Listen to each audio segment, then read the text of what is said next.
Você já chegou num ponto da sua vida onde você já pensou, não aguento mais, vou desistir?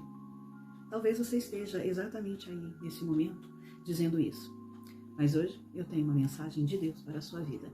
Então, fica comigo até o final desse vídeo.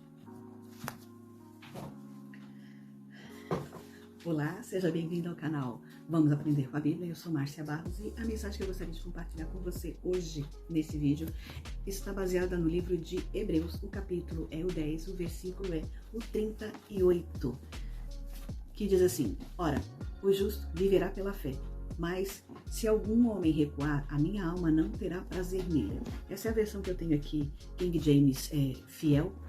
Ela está dizendo dessa maneira, né? Mas eu tenho a outra versão aqui, da Plenitude. Essa daqui, isso mesmo, Plenitude Revista e Corrigida. O mesmo versículo diz assim: Mas o justo viverá da fé, e se ele recuar, a minha alma não tem prazer nele. O livro de Hebreus tem muitas controvérsias em relação ao autor desse livro, mas não é sobre isso que eu quero falar, nós não vamos falar dele teologicamente. Esse livro ele foi escrito para o povo hebreu, né? Para os judeus que tinham se convertido ao cristianismo, um povo que tinha abandonado tudo o que eles conheciam, que era a lei, o templo, o sacrifício, a tradição dos pais. Esse povo abandonou tudo para seguir a Jesus. E eles estavam sofrendo perseguição por causa da sua fé. Estavam perdendo seus bens, seus amigos, status social. E aí veio a tentação perigosa de todas, né? A mais perigosa de todas: voltar para o que era familiar, para o que parecia seguro, aquilo que eles conheciam, né? O autor dos Hebreus escreve isso com urgência: o meu justo viverá pela fé, e se ele recuar, a minha alma não tem prazer nele. E enquanto eu estava pensando nesse versículo, eu comecei a me lembrar de outros personagens bíblicos que também passaram por esses problemas. Me lembrei de Pedro, que está lá no livro do Evangelho de João, capítulo 21, do versículo 1 ao 14, está falando sobre aquela pesca maravilhosa, né? Mas se você for a partir do versículo 15, você vai ver a parte onde ele acaba sendo restaurado. Mas antes dessa restauração, o que eu quero dizer? Ele chegou ao ponto, disse: vou pescar. E isso influenciou outras pessoas a segui-lo. Por que ele fez isso? Porque ele também ficou desesperançado. Ele tinha negado a Jesus, né? As esperanças dele foi embora com aquela crucificação. Então ele, sem esperança, o que ele fez? Ele voltou para o barco, voltou a pescar, porque isso era familiar para ele, era tudo que ele sabia fazer antes de conhecer a Jesus. E para ele, sem esperança naquele momento, tudo tinha acabado. Vou voltar para o que eu sei fazer, vou voltar atrás. Ele, Pedro, não foi o único. Eu separei aqui também mais outra passagem onde eu estava me lembrando, quando eu estava meditando nessa questão. Foi lá em Lucas capítulo 24, do versículo 21 em diante, onde fala sobre os discípulos no caminho de Emaús, aqueles dois discípulos, que eles estavam tristes, desesperançados, né? A fala deles era: nós esperávamos que fosse ele que mudasse a situação, né, do povo de Israel. Uma fala desesperançosa.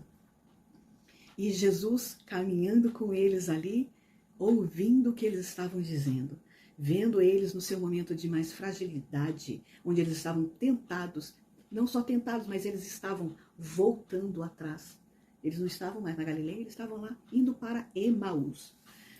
Provavelmente eles eram de Emaús, assim como Pedro voltou para fazer aquilo que lhe era familiar. Em Emaús, com certeza, tinha algo que era familiar para esses dois discípulos, por isso eles foram para lá. Mas isso não tem só a ver com Pedro, não tem só a ver com os discípulos do caminho de Emaús. Isso tem a ver comigo e com você no dia de hoje, né? Com certeza, se você parou aqui por causa do título do vídeo, né? Não volte atrás. Você pode estar nesse momento desesperançado, dizendo: eu esperava que esse casamento desse certo. Eu esperava que esse emprego fosse a resposta que eu precisava. Eu esperava que essa doença fosse embora. Eu esperava que acontecesse algo tal, mas não aconteceu. O que aconteceu foi totalmente diferente. Eles estavam ali desesperançados porque eles achavam na mente deles que o Salvador seria um político, talvez, né? Não um Salvador que veio para trabalhar na mente do ser humano. Eles queriam um guerreiro. Eles queriam coisa totalmente diferente do que Jesus veio fazer. E às vezes nós queremos coisas que Deus faça ou Deus permita que aconteça algo em nossas vidas e as coisas que acontecem são totalmente diferentes daquilo que nós queríamos, imaginávamos ou pedíamos a Deus. E isso traz frustração, às vezes isso traz desesperança e muitas vezes chegamos a pensar, vale a pena isso? Não, eu vou voltar atrás, eu vou voltar a fazer o que eu sabia fazer porque pelo menos está no meu controle. Mas o negócio não é nós temos o controle de tudo.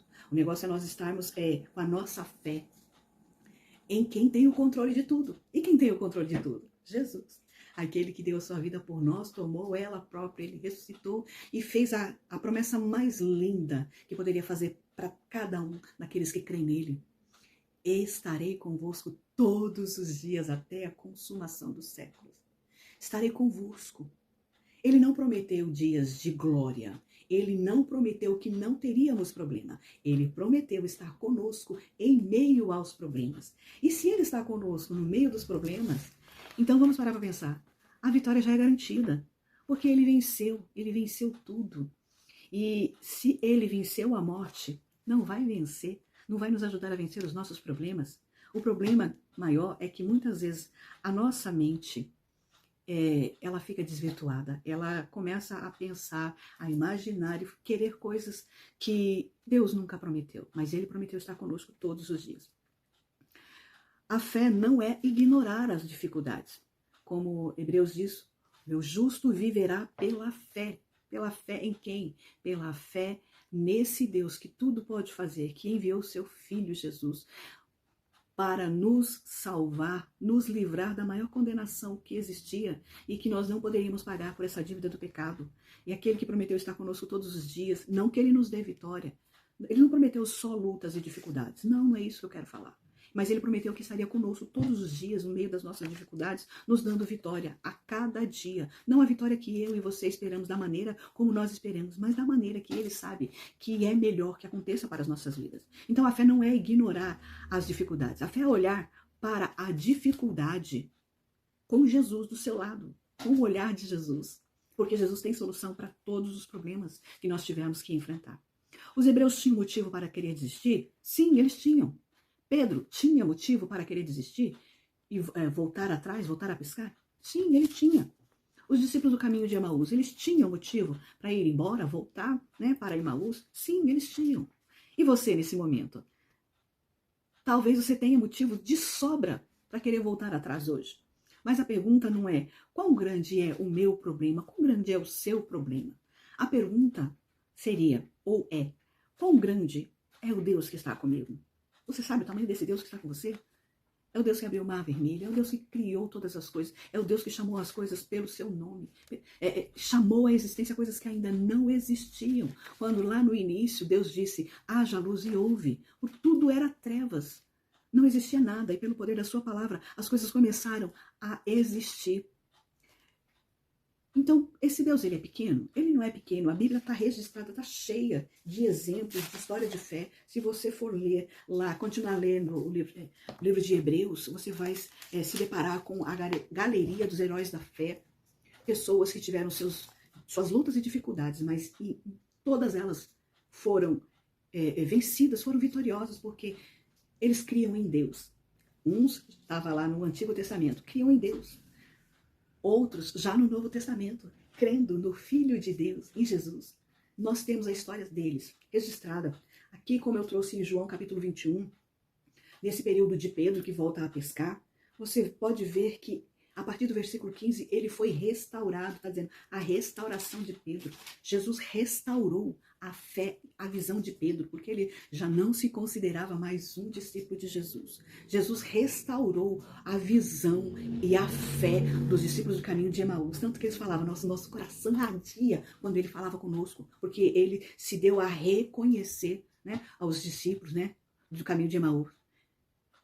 Quando eles reconheceram que era Jesus, Jesus desapareceu. E eles ficaram o quê? Com ânimo, com a fé restaurada. E nesta manhã, essa palavra para você é para que a sua fé, seu ânimo seja restaurado, independente do problema que você esteja enfrentando. Ele pode ser grande? Sim, ele pode ser grande. Ele pode ser maior do que qualquer problema de qualquer outra pessoa no mundo inteiro. Mas seu Deus é maior do que tudo.